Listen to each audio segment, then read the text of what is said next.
thought you had your jaw broken into pieces. What is it? And you're perfectly, there's no swelling, there's nothing. How's that healing coming along? Yeah, I got 4 plates in my jaw, but that's part of the sport, and the healing process has been a little bit tough. I'm a little bit tired. It's hard to sleep. I go under the pillow and then my jaw twerks up to the left and I wake up. But it's all part of the sport, and it was an amazing night, and I learned a lot, gained a lot of experience, and we're moving on to more fights this year. Jake Paul has finally spoken, and this time it's different.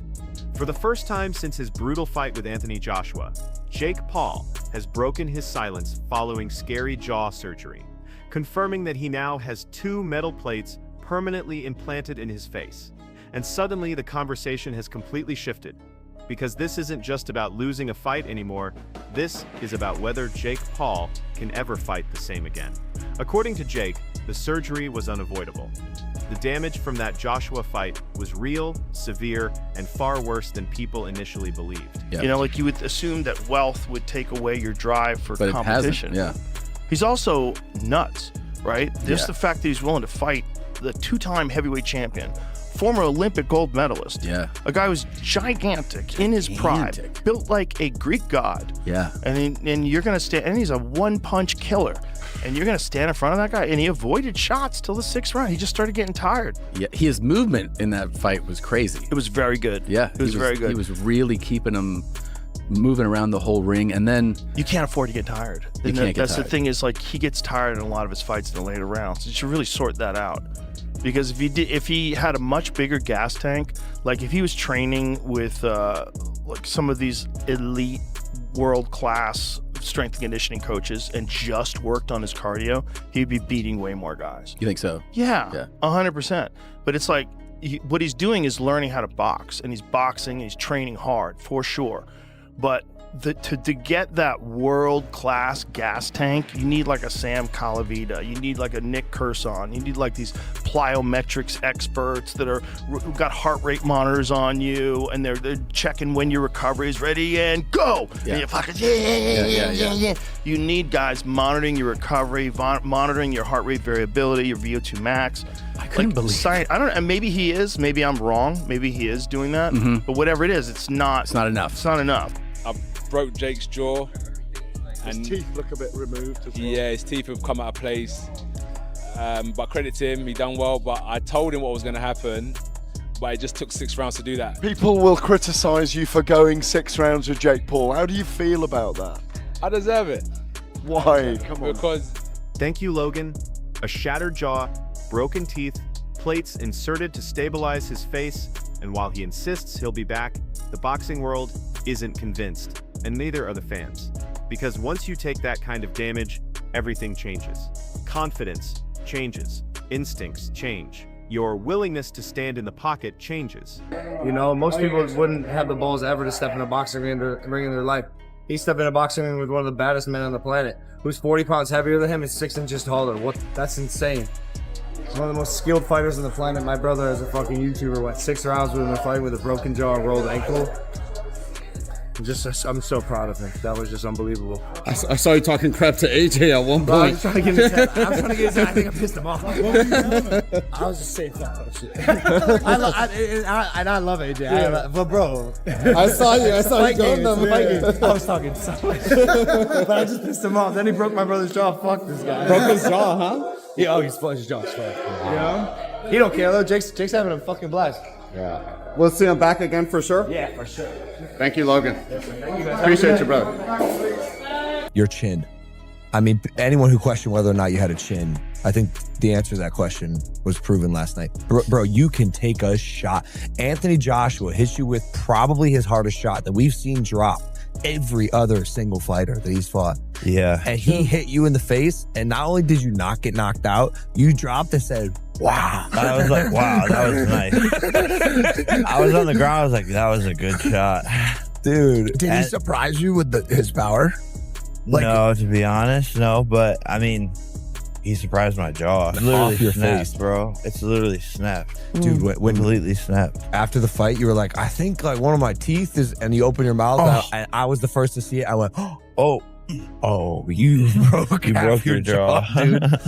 On both sides too. No, I really take my hat off. So I mean, we have to see if it is a broken jaw. Those injuries are very difficult to come back from.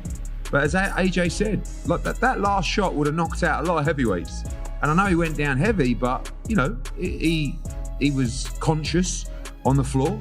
And I thought his game plan, although obviously very negative early on, which it had to be, was smart at times. And there were times where he held his feet and let his hands go.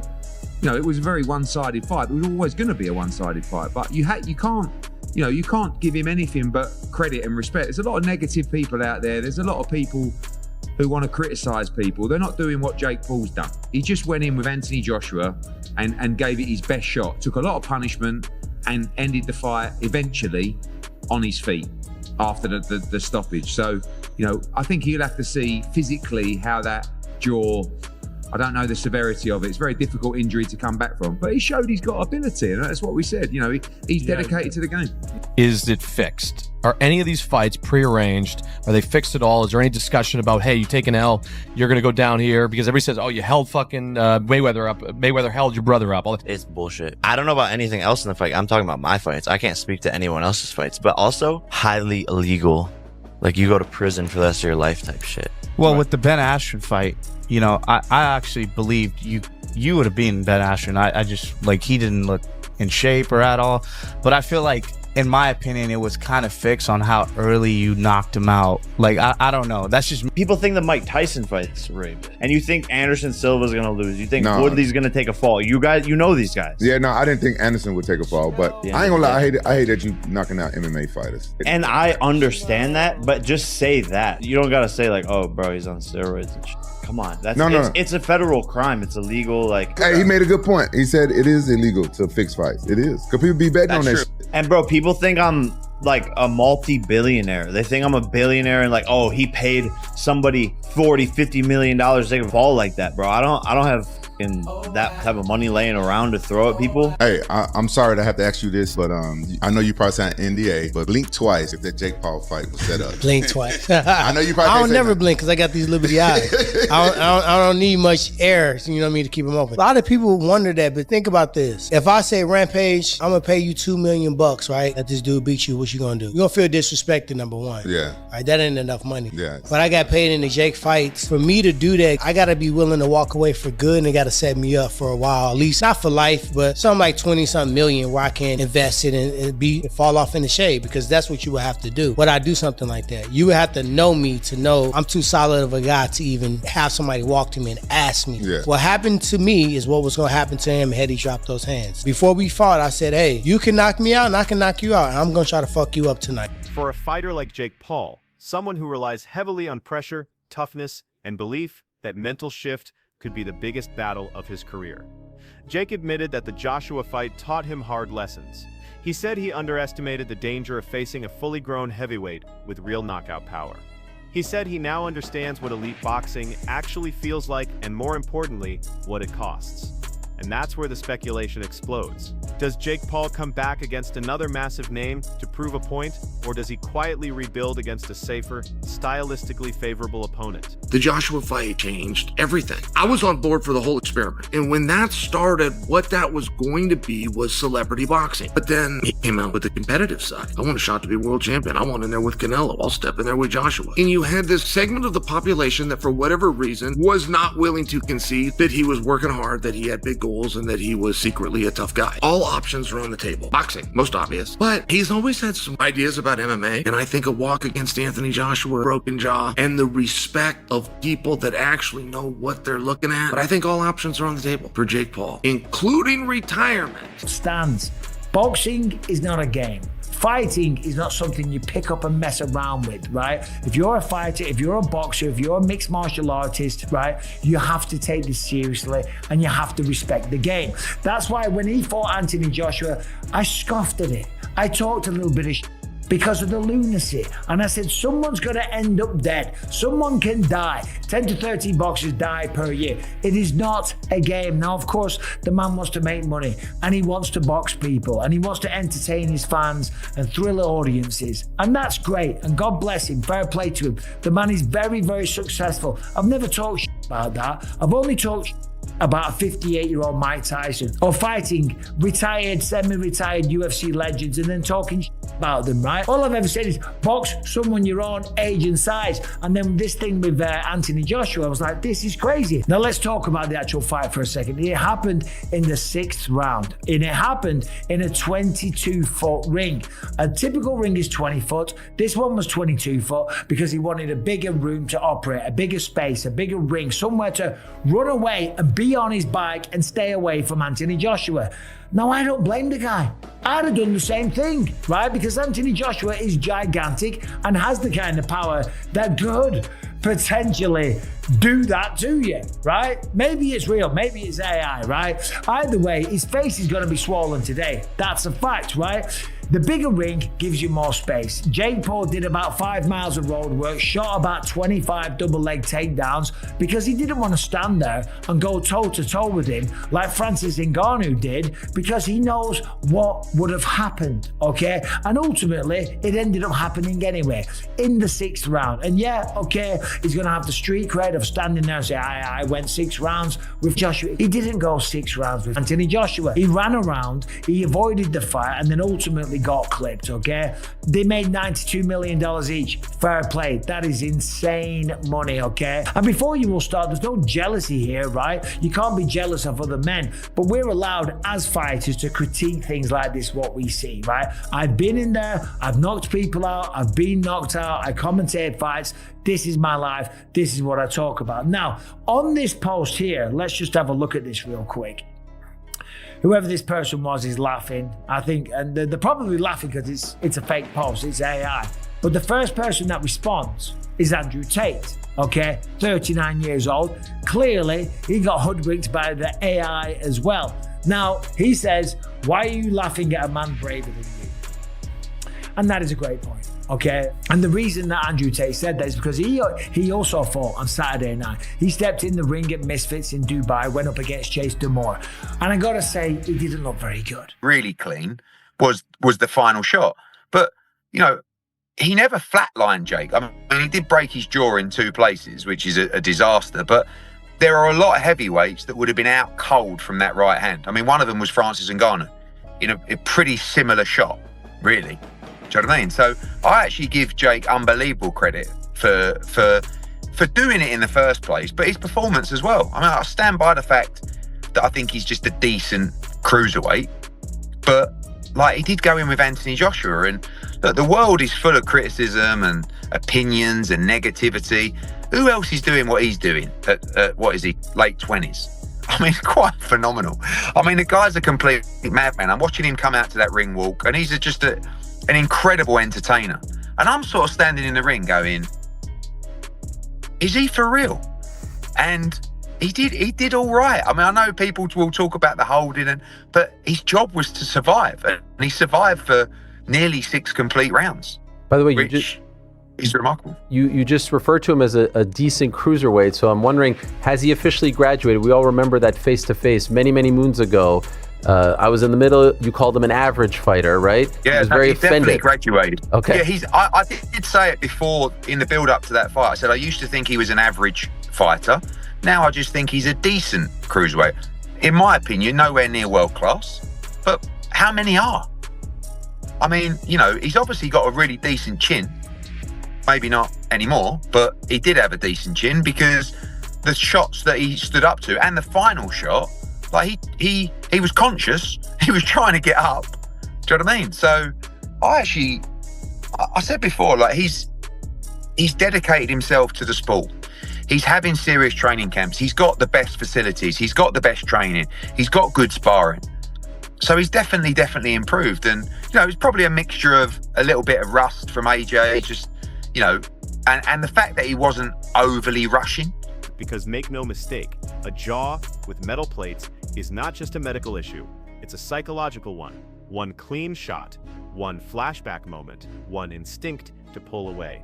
Instead of firing back, and everything unravels. Some insiders believe this forces Jake into a smarter path, cleaner matchups, less risk, more control. Stupid hot take by your boy, Demetrius Johnson. I thought Jake Paul can knock out Anthony Joshua. You know, Jake Paul did land that shot that I was looking for. I was looking for Jake Paul to land that overhand right, which he did, and I thought that was going to put Anthony Joshua to sleep. You know, I thought he was going to be able to knock him out. I truly thought that, right? Obviously, when you look at Anthony Joshua's past fights, when he fought Andy Ruiz and he fought Dubois, he got knocked out by some weird stuff. Maybe it was the grind that he was in that caused him to get knocked out so easy by those overhand rights, right? Go back and watch those fights. That's what happened. That's why I went with Jake Paul to win. Now, let's talk about the fight. So, I think when it comes, the biggest thing when you look at Jake Paul when he fights, is he fighting real boxers? Is he fighting guys that, like I always said, I want to see Jake Paul fight somebody in a gym that's 8-2, that's gone through Golden Gloves, that's that's putting stuff together. When you look at his, you know, his victories, he's knocked out Tyron Woodley, he's beat Tyron Woodley. Tyron Woodley's 0-3. I would think, you know, he's beat Anderson Silva, who just knocked out Tyron Woodley. The hardest thing is, like, can we consider Jake Paul a real boxer? There's a part of me that said, what is a real boxer? Like, what's a real boxer? Right? You're looking at Brazilian Jiu-Jitsu, what's a real black belt? What's a black belt? What's not a black belt? What's a blue belt? And I think that's that thing that we're all, fucking 6'7". That's what we're all trying to grasp, right? What is reality? Is Jake Paul a legit boxer or is he not? You know, I was getting frustrated seeing him, you know, shoot a double leg and get on the, I understand Anthony Joshua is a massive body. Trying to, you know, insult this guy. I'm not, but I'm as a fighter, as a former fighter, as someone that's very experienced in the world of mixed martial arts and combat sports in general, right? This is a crazy shout. He lost because he was smaller. He lost because of the size difference. He also lost because he had no business being in there with him. Anthony Joshua is by far a better boxer. Of course he is. You know this. Watch it. Every one of you watching this knows that. I know that. The whole world knows that. And of course, this guy's his manager, so he's going to spin it. But there is a reason why we have managers. We have managers to protect us from ourselves. To say, hold on a minute, that's crazy. Don't box Anthony Joshua. You might leave in a coffin. But this guy now afterwards is defending it still and saying he lost because he got tired. He did get tired. And there was a lot of clinching. But the clinching was from Jake Paul, from him shooting, from him actually getting double underhooks, from him doing anything he could when Anthony Joshua moved forward to stop the punches being thrown. When you're clinching, you can't throw punches. And the referee should have got in there a lot quicker as well. But for this guy to be blaming it on the size only and not the skill is insane. And whilst Jake Paul goes off to hospital and has to have surgery, and yeah, those AI images are probably bullshit and all the rest of it, right? He's sitting there counting his money. Listen, Jake Paul's made loads of money. He's had lots of big lucrative fights, and he probably will continue to have more. And I wish him the best of luck. I really do. Just box someone your own size, not a 35er, not a super heavyweight, not a two-time world champion, okay, or a gold medalist at the Olympics. Fight a cruiserweight and fight someone up and coming. Simple as that. Others think the opposite. That Jake will chase another huge name, desperate to erase the Joshua loss and prove he belongs on the biggest stage, and that's the real tension now. Jake Paul isn't just fighting opponents anymore, he's fighting doubt. Doubt from fans, doubt from analysts, doubt from people questioning whether his body and his confidence can survive another war. Jake says the surgery didn't scare him, but the boxing world isn't so sure, because when your jaw breaks, once fighters remember it forever. And the next move Jake Paul makes will tell us everything about whether this career continues at the tops or quietly starts heading in a very different direction. Like, could he got him out of there sooner? Maybe. But he was never going to go in, I said that before the fight, and just start swinging away, you know, throwing 100 punches around. So I actually quite like the fact that we got some rounds because got a chance to work with a new team. And all in all, it was a wonderful experience for us. I mean, AJ made a fortune. His star power in the US has gone through the roof. I mean, if you take any notice the internet right now, I mean, he's just become like an icon. especially amongst the ladies, which he's been an icon over here amongst the ladies for many decades, but now in the US as well. And people are kind of coming across him for the first time, which is quite strange when I see that on social media, you know, because obviously from here, he's one of the most recognizable figures in sport. So yeah, wonderful experience. It ticks every box, right? Profile, money, activity. And it couldn't have gone better for us.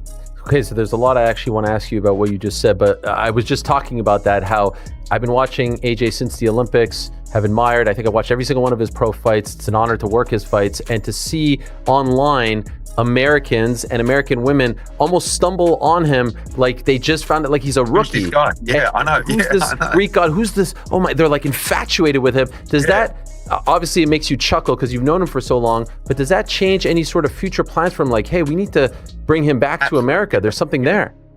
I mean, look, I think obviously the American sort of strategy took a big blow in the Andy Ruiz fight, and I think if we would have won that fight, I think we would have returned several times since. Obviously the size of the audience on Friday, and also, you know, we've even seen it on a much smaller level with our documentary. It's a different audience, right? It's not boxing.